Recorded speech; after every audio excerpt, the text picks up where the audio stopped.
പ്രധാന കാലഘട്ടമാണ് ശൈശവ കാലഘട്ടം എന്ന് പറയുന്നത് പോലെ തന്നെ നമ്മുടെ ജീവിതത്തിലെ മറ്റൊരു പ്രധാന കാലഘട്ടമാണല്ലോ വാർദ്ധക്യ കാലഘട്ടവും.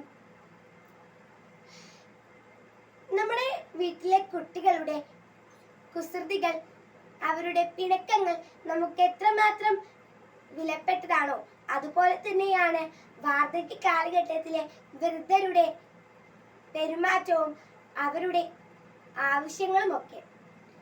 എന്നാൽ ഇക്കാലത്ത് വാർദ്ധക്യ കാലഘട്ടത്തിലെ വൃദ്ധരുടെ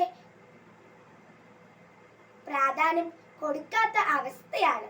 ഇതിനു കാരണം പല കുടുംബങ്ങളിലുമുള്ള തകർച്ച, കൂട്ടുകുടുംബങ്ങളിലുള്ള തകർച്ച, അണുകുടുംബങ്ങളുള്ള ആവിർഭാവം തുടങ്ങിയവയാണ്. നമ്മൾ ഒരിക്കലും മറക്കാൻ പാടില്ലാത്ത ഒരു കാര്യമാണ്, വാർദ്ധക്യ കാലഘട്ടത്തിലെ വൃദ്ധജനങ്ങൾ സമൂഹത്തിന് വേണ്ടി ഒരുപാട് സംഭാവനകൾ കൊടുത്തവരാണ്. അവരുടെ ജ്ഞാനവും അറിവുമെല്ലാം നമുക്ക് പ്രചോദനവും മാർഗനിർദ്ദേശവുമാണ്. അവരെ ആദരിക്കുക, അവരെ സ്നേഹിക്കുക എന്നതാണ് നമ്മൾ എപ്പോഴും ചെയ്യേണ്ട കാര്യം. എന്നാൽ ഇപ്പോൾ പല കുടുംബങ്ങളിലും അവരെ ഒരു ബാധ്യതയായാണ് കാണുന്നത്. ഇതിന് കാരണം സാമ്പത്തിക അവസ്ഥ, ഇല്ലാത്തവസ്ഥ, അവരെ നോക്കാൻ പറ്റാത്ത അവസ്ഥ എന്നിവയാണ്. ചെറുപ്പത്തിൽ തന്നെ ഇത് പഠിച്ചു വെക്കുന്ന കുട്ടികൾക്ക് ഒരിക്കലും പിന്നീടുള്ള കാലഘട്ടത്തിൽ വൃദ്ധരെ തള്ളിക്കളയുകയില്ല,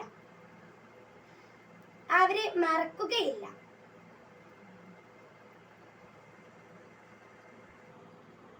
പിന്നീട് സർക്കാർ എല്ലാം ചെയ്തു കൊടുക്കേണ്ട കാര്യം എന്ന് പറയുന്നത് അവർക്ക് എല്ലാവിധ സൗകര്യങ്ങൾ കൂടിയ വൃദ്ധ മന്ദിരങ്ങൾ നിർമ്മിച്ചു കൊടുക്കുക എന്നതാണ്.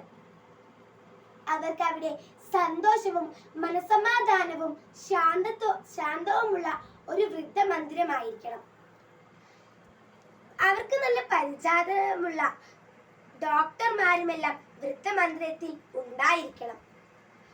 വൃദ്ധമന്ദിരം നന്നായി പ്രവർത്തിക്കണം.